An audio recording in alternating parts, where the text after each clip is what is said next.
Kegan Kline's first pretrial hearing for his child sexual abuse material and child exploitation charges is scheduled today, Thursday the 20th of October 2022 at 10 a.m.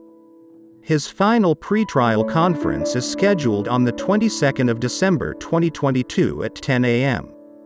His jury trial is scheduled on January 19, 2023 at 8 a.m. at the Miami County Courthouse.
Well, now to IT8 for the first time. We're hearing more about a central figure linked to the Delphi murder investigation. Kegan Kline due in court on Thursday morning. Kline is facing 30 child porn-related charges. He used a fake social media profile to solicit pictures from at least 15 underage girls. He also communicated with Libby German the day that she went missing.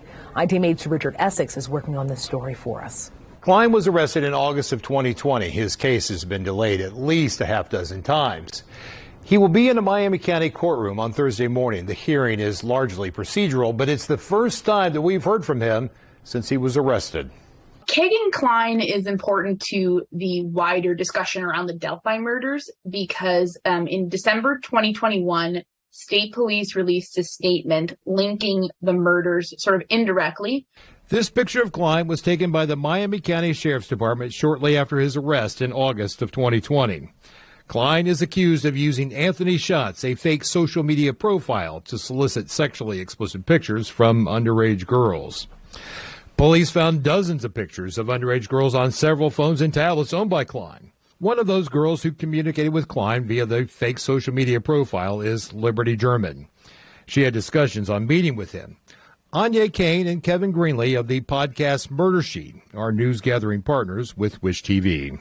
And Kegan Kline is actually known to have been in contact with one of the victims in this case, Liberty German. In fact, he was in contact with her on the very day of the murders. Now, our understanding is that Liberty German thought she was texting and messaging with a much younger man who, which is what Kegan Kline portrayed himself in this Anthony Shots account. On February 25th, 2017, 11 days after Liberty German and Abby Williams were found murdered, police raided Kline's house. He had just returned from a trip to Las Vegas. And according to court documents, while he was in Vegas, he used his phone several times to search for news stories about the Delphi murders. When he got back to Indiana, he deleted several apps from his phone, put one of them in a microwave. Police were able to recover a great deal of information from his phones and other electronic devices. During an interrogation with police in March of this year, Kline denied having any direct knowledge of the Delphi murders. Earlier this summer, Indiana State Police took Kline from the Miami County Jail for further questioning. A few days later, state police investigators were seen searching the Wabash River in Peru, Indiana. Kline's father lives just a few blocks from the area. Police have not said what, if anything, was found during the 5-week-long search. IT8 is told that Kline may be trying to strike a deal with police and prosecutors in exchange for information. Could that information come out in the hearing on Thursday? We would be surprised if anything concretely came out about Delphi on Thursday. Now, that being said, I think it is important to note that certain things that could potentially be announced would have an impact on the Delphi case. And notably, that would be like a deal has been reached and Kegan has pled out. That would indicate that perhaps conversations around Delphi could be part of that. There will be another pre-trial conference in December, but the jury trial is expected to begin in January of next year. In Indianapolis, Richard Essex, Wish TV, iTeam 8.